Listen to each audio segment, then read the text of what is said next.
सामने इन्हीं तई प्रोग्राम सांगिड़न सार जा समूरा सुरारंग फिजान में विखरी चुका।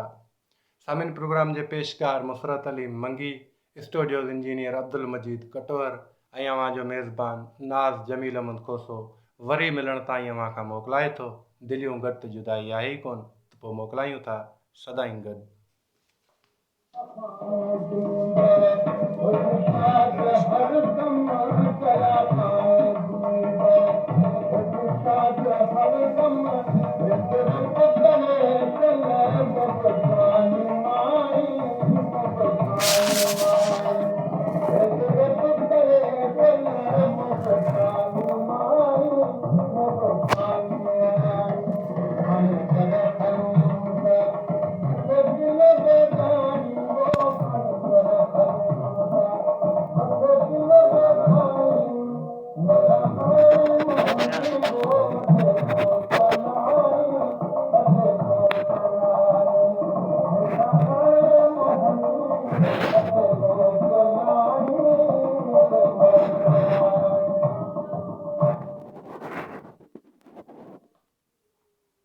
सामिन प्रोग्राम पेश कयो सांगिड़न सार मेज़बान नाज़ जमील अहमद खोसो ऐं पेशकश हुई प्रोड्यूसर मुसरत अली मंगी जी।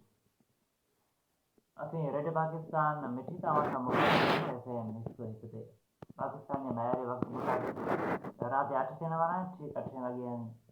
रेडियो पाकिस्तान सां उर्दू में ख़बरनामा ॿुधो।